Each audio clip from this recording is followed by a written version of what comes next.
Hi అండి అందరికీ welcome to అన్నం వారి రుచులు. ఈరోజు మనం ఈ వీడియోలో నెల్లూరు ఫేమస్ అయిన వంకాయ బజ్జీ ఎలా తయారు చేసుకోవాలో చూద్దామండి. నెల్లూరు వాళ్ళకైతే ఈ వంకాయ బజ్జీ తెలియని వాళ్ళు ఎవ్వరూ ఉండరు. చేసుకోవడం కూడా చాలా ఈజీ అండి. వంకాయ వాళ్ళు కూడా ఈజీగా చేసుకోవచ్చు. ఈ వంకాయ బజ్జీని అయితే మాత్రం మా సైడు వారానికి 1-2 సార్లు ఖచ్చితంగా చేస్తూనే ఉంటారు. మనమైతే మాత్రం వంకాయ బజ్జీ చేసుకోవడానికి 1/4 కిలో వంకాయలు, అలాగే 3 టమోటాలు, ఒక ఆనియన్, ఒక 15 వరకు పచ్చిమిరపకాయలు తీసుకున్నాము. వీటన్నిటిని కట్ చేసుకొని ఒక పాత్రలో వేసుకోవాలండి. అసలు తయారు చేసుకోవడం మాత్రం చాలా అంటే చాలా ఈజీ అండి. అన్నీ ఉడకబెట్టుకొని ఎన్నించుకొని తిరగమాత చేసుకోవడమే.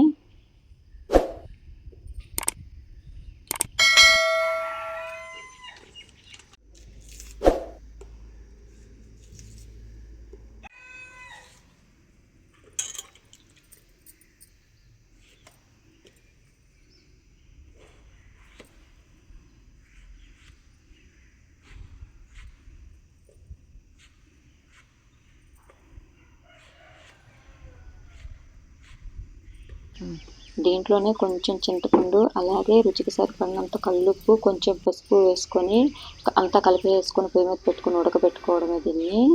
మేము బాగా చిన్నగా ఉన్నప్పుడు అమ్మకి మాకు ఈ వంకాయ బజ్జీ విషయంలో పెద్ద యుద్ధమే జరిగేది. మా అమ్మకి వంకాయ బజ్జీ అంటే విపరీతమైన ఇష్టం అండి. ఎందుకో తెలియదు కానీ వంకాయ కనిపిస్తే వంకాయ బజ్జీ తప్పనిచ్చి రెండో వంటే చేసేది లేదు. వారంలో 2-3 సార్లు ఈ వంకాయ బజ్జీ ఉండేది మా ఇంట్లో కూర. అడుక్కునేది అనమాట మేము మాత్రం, అమ్మ ఈ వంకాయ బజ్జీ తప్పనిచ్చి ఇంకేమన్నా చేయమ్మా అని. అప్పుడు వచ్చే ఒకే ఒక డైలాగ్ ఏంటంటే, మీకేం తెలుసు అసలు వంకాయ బజ్జీ రుచి, అసలు మీరు తిన్న వాళ్ళు అయితే కదా మీకు తెలియడానికి అనేది అనమాట. ఎప్పుడైతే మాత్రం చాలా వరకు తగ్గించేసింది వంకాయ బజ్జీ చేయడం. వారంలో ఎప్పుడో ఒకసారి అలా చేస్తుంది అన్నమాట. కానీ అప్పుడు ఆ విషయాలన్నీ తలుచుకుంటే మాత్రం చాలా నవ్వు వస్తుంది. ఎవరింట్లో వంకాయ బజ్జీ ఉన్నా లేకపోయినా కానీ మా ఇంట్లో మాత్రం వంకాయ బజ్జీ కొదవే ఉండేది లేదు. అన్నిసార్లు చేసి పెట్టేది అనమాట వంకాయ బజ్జీ. అమ్మకి దాని మీద ఇష్టం వల్ల, లేదంటే అన్నిసార్లు చేయడం వల్ల కానీ అమ్మ వంకాయ బజ్జీ మాత్రం చాలా బాగా చేస్తుందండి. చాలా బాగా కుదురుతుంది అమ్మకు వంకాయ బజ్జీ అయితే మాత్రము.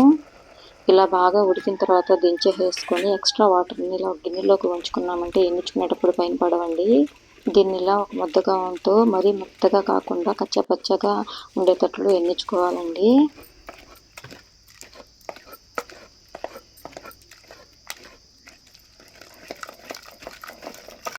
ఈ రకంగా ఎనుక్కుంటే సరిపోద్ది. దీన్ని ఇప్పుడు ఒక గిన్నెలోకి తీసుకున్నాము. మనము ఇదే పాత్రలో తిరగమాత పెట్టుకోవాలి కాబట్టి ఒక గిన్నెలోకి తీసుకొని పక్కన పెట్టుకున్నాము దీన్ని. ఇప్పుడు అదే పాత్రని పొయ్యి మీద పెట్టుకొని కొంచెం నూనె వేసుకోవాలి. అలాగే దాంట్లో కొన్ని ఆవాలు, కొన్ని జీలకర్ర కూడా వేసుకోవాలి.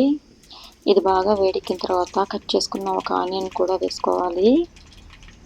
అలాగే ఒక 2 ఎండుమిరపకాయలని తుంచుకొని అవి కూడా వేసుకోవాలి. ఈ వంకాయ బజ్జీకి మాత్రం మంచి టేస్ట్ని ఇచ్చేది మాత్రం మనం తిరుగుమాతలో వేసుకున్న ఈ ఎర్రగడ్డని ఎర్రగా వేపుకోవాలండి. అలా వేపుకున్నప్పుడే మంచి ఫ్లేవర్ అనేది దానికి యాడ్ అవుతుంది. అదేవిధంగా ఒక 2 కరివేపాకు రెమ్మలు కూడా వేసుకోవాలి.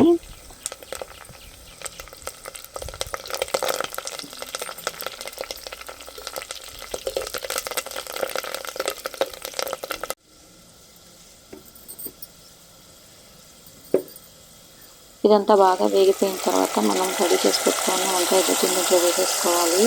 దీనంతా ఒకసారి బాగా కలిపి వేసుకోవాలండి.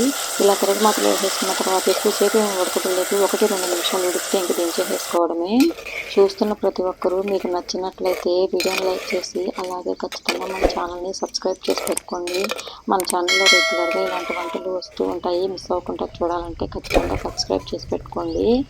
అదేవిధంగా అమ్మ చేసిన ఈ వంకాయ బజ్జీ మీకు ఎలా అనిపించిందో కూడా ఖచ్చితంగా కామెంట్ చేయండి. మీలో ఎంతమంది వంకాయ బజ్జీని టేస్ట్ చేస్తున్నారో కూడా ఖచ్చితంగా కామెంట్ చేయండి. నెల్లూరు వాళ్ళు అయితే మాత్రం చెప్పనవసరం లేదు, ఖచ్చితంగా తినే ఉంటారు.